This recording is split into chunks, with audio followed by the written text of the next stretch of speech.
welcome to Family. We've got your back. Trent's over here making weird faces before we press play. Cut it out. Creepy. It's not creepy. It's fun. Okay. Anyway. So yeah, we're talking about fun this week. It's fun. We talked about work. Now we're talking about recreation, right? Everybody gets that we have to, get the things that need to be done before the fun stuff, right? Because, building character and all that and becoming good people and benefits to society instead of hamperers. Users. Is that a word? Moochers? Moochers is appropriate. Yeah. Yeah. Anyway, but I've been thinking today about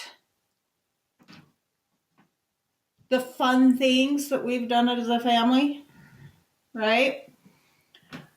And just the benefits that happen.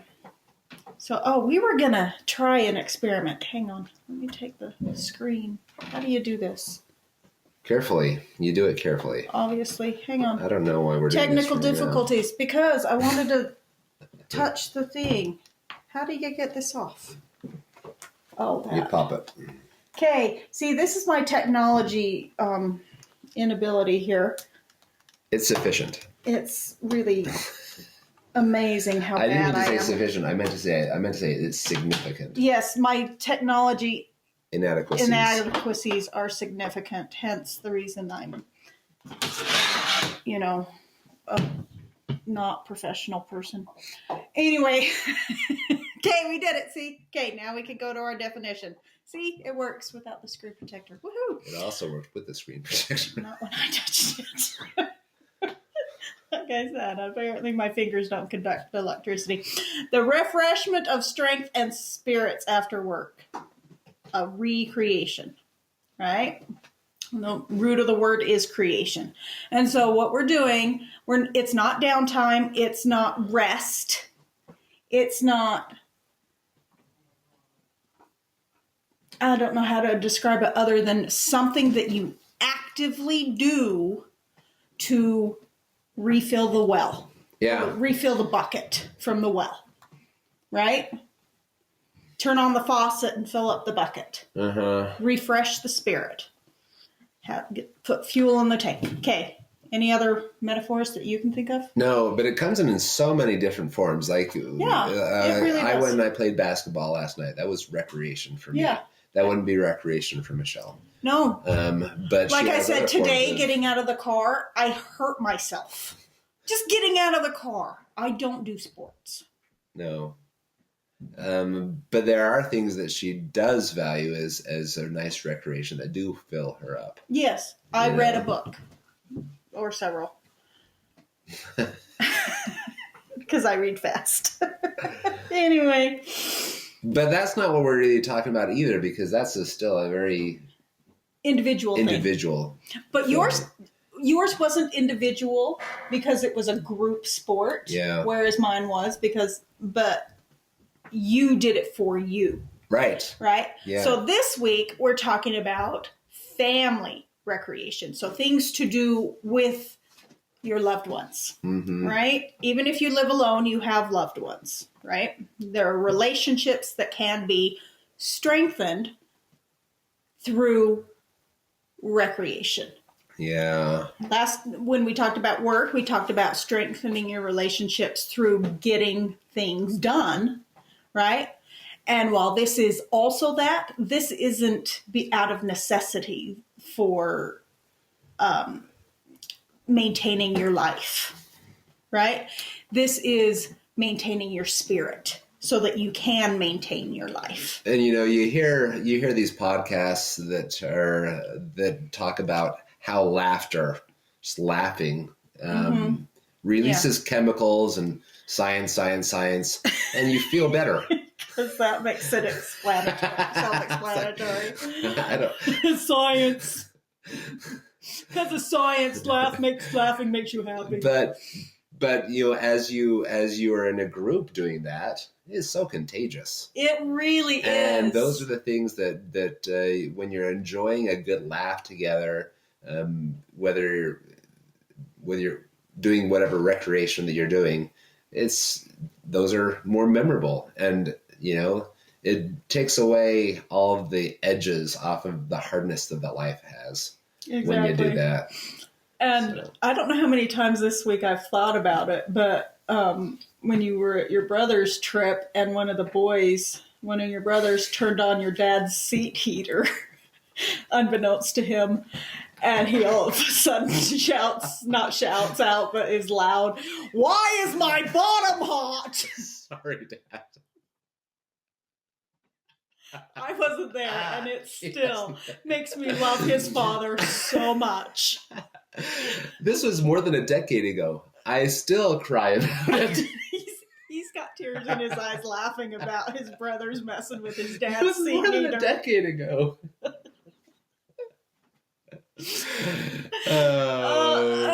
But that kind of thing happened a lot. Messing with your dad? Just messing with each other? Just being with the brothers, and and it's it's the reason why I kind of miss those brother campouts that always happen right as school is getting ready to happen, so that you can't go. So it's because they explain to them, say, hey, we need to have it in June. When I can go. Anyway, it's... So, yeah. I used to have sisters retreats. We don't do them anymore. It's sad. So, yeah. So that's a recreational thing that really, it was my favorite thing that I've ever done with my grandmother, who has now passed away. I miss her dearly. She was the most amazing woman at 40, she went back to school and got her teacher's certificate and became a teacher at 40. Life doesn't end when you get married. She had kids, and then she decided, okay, now my kids aren't little anymore. I am going to become a teacher. So she did something that benefited her family when her kids were at school. And it was the local school where they lived. It was as close to one-room schoolhouse as you can get in today's modern age, right? And she taught kindergarten through second grade in one room. And and then she became principal of that little school. And she's an amazing educator, amazing woman. She was in Mensa. I just loved her. But the things that I remember most about her were from my sister's trips, our girl trips. Dads took care of the kids for a weekend, and we just went and did things that helped us be happy. And the funniest things were when we were shopping for our groceries at Walmart, just being together, walking down the hall in the hotel. It was hilarious, the things that she said and did. And this was on the way to the elevator. And I'm not going to say what she said because it's not appropriate. But anyway, it's my favorite thing to remember about my grandmother because she was witty and hilarious and herself. And we loved her so much. And all these bonds would be left. I wouldn't have those memories, my favorite memories of my grandmother, without if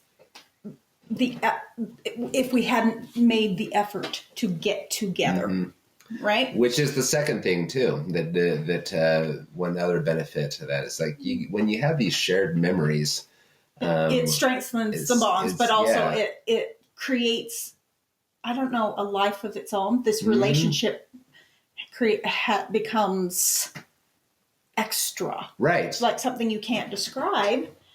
But because you've shared that and you all feel these happy thoughts about it, right? It becomes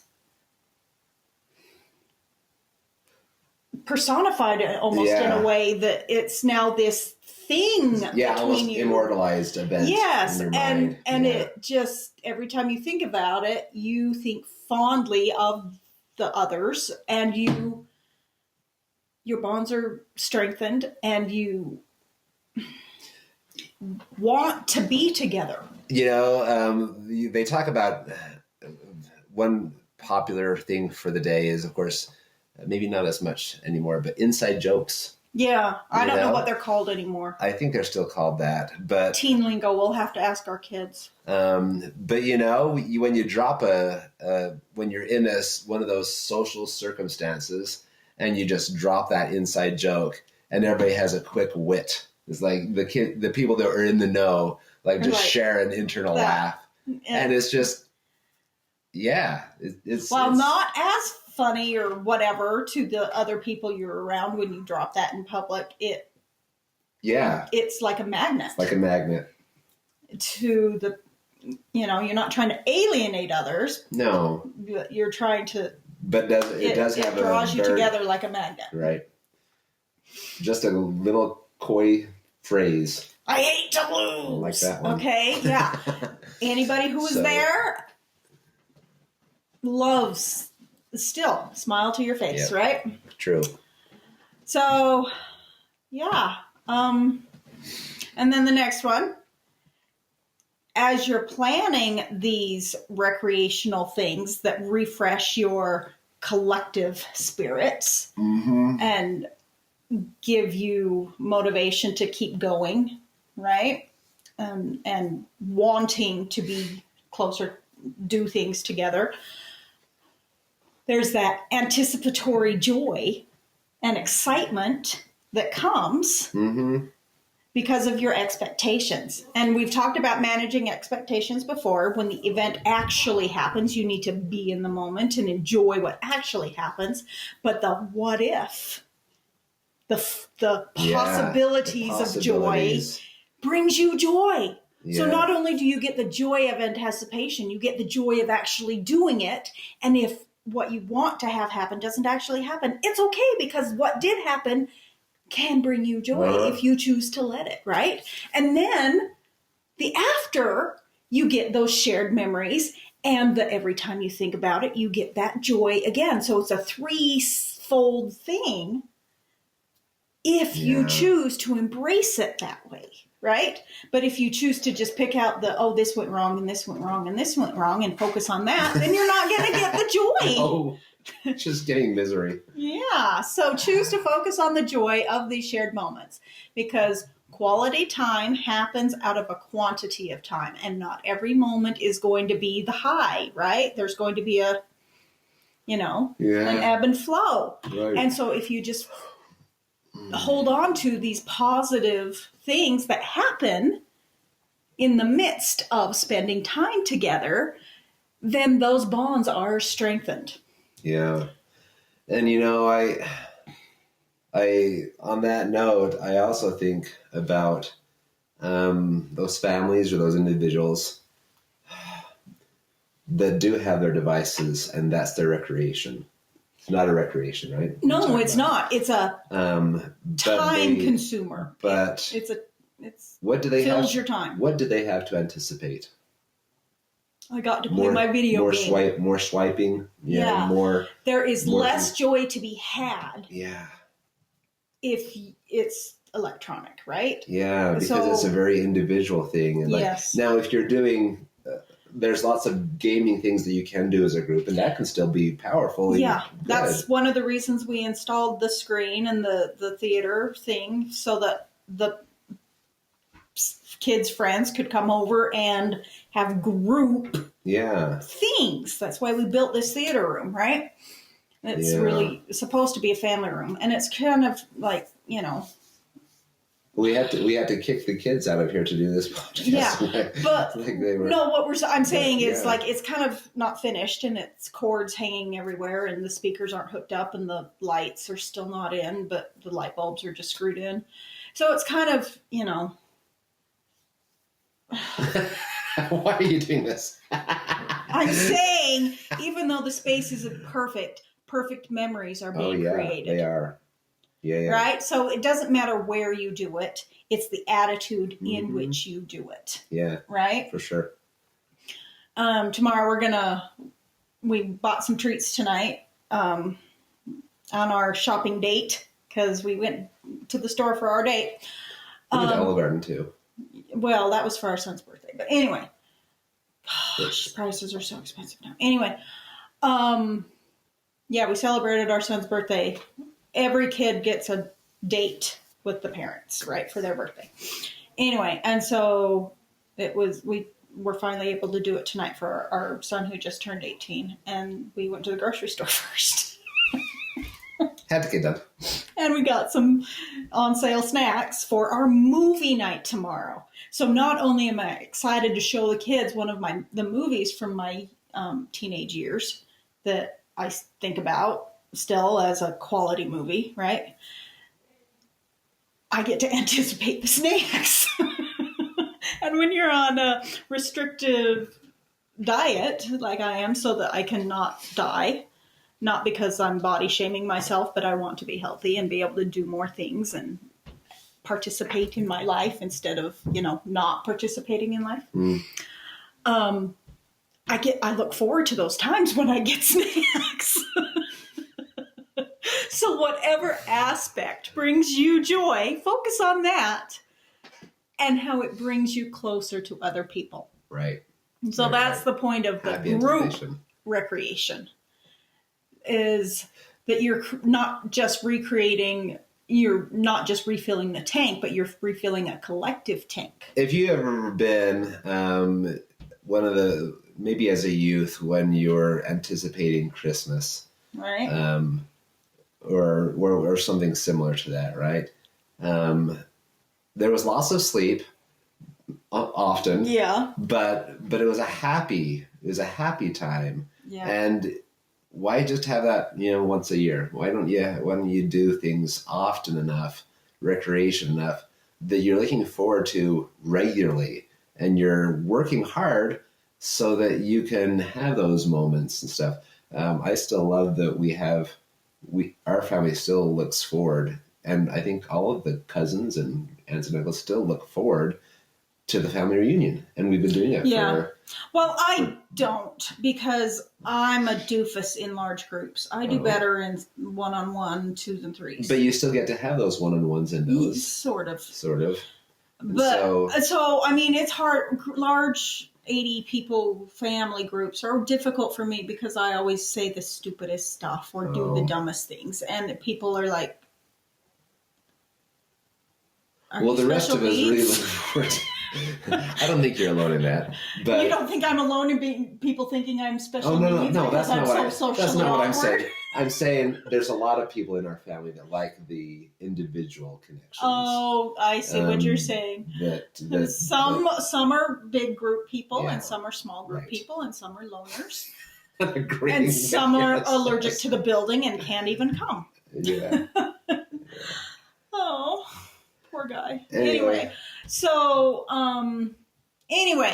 but that anticipation is part of the joy.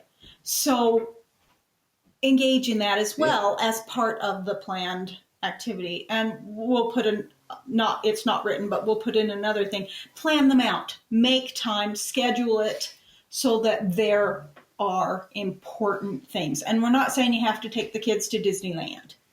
No. We're saying do things that bring you joy, that refill your love of life. And your desire to be with people. And whatever that is to you. Right? So, anyway, enjoy your week. Yeah. Oh, just kidding. We have an assignment for you. Sorry. So I almost fell asleep right before we did this because Trent and Adam had something to do for his college applications. And I sat down and Next thing she knew, I was interrupting. Well, next thing I knew, I was like, oh, I can't even think. I'm so tired. So, because I didn't fall asleep until 7:30 this morning. after Trent went to work. Right? And then I slept for a couple hours. So I'm exhausted. And obviously that needs to change. Things need to change so that I can sleep. But anyway, so one of the things that we're laughing about right now is my pillow fort in the bed. You probably think that 3 or 4 is too many. I would agree. I have 4. 4. One's a body pillow. One's a body pillow for my knees because I'm an old lady and I've given birth. Then. I have one under my head. Yeah. One to hug. And then one to help me not roll over onto my back. Because when I do that, I wake up. So you only have 4. So I only have 4.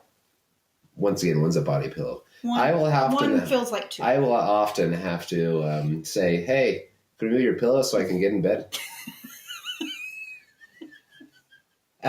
Okay, and notice this is not a recreational activity, but we both find it hilarious. It's pretty funny. And it brings us joy every time we think of my bed fort, right? Out of pillows and blankets. Happiness. But we're not complaining. No, we're not. I mean, not at all. It's just what's necessary for me to actually even get any sleep at all. Which you didn't get last night, apparently. Not last night, no, but this morning. Anyway. And I'm ready for some more. So the reason my brain is so lost is because of the necessity for my pillow fort. So do something fun with your family this week. And if your family isn't local, then with your community. You know? Yeah. Do something fun with somebody you love. Do something fun, yeah. And I was going to say something, but now I've forgotten. The reason I told the pillow fort story. Oh, focus on the anticipation of it and then the joy afterwards. And the joy during and then the joy afterward, right? Mm-hmm. Focus on the good things that come out of that experience. Yeah. Let that science do its work. Yes. Anyway. Don't get in the way. Focus on the joy. Okay. Have a good week. Yep. Bye-bye.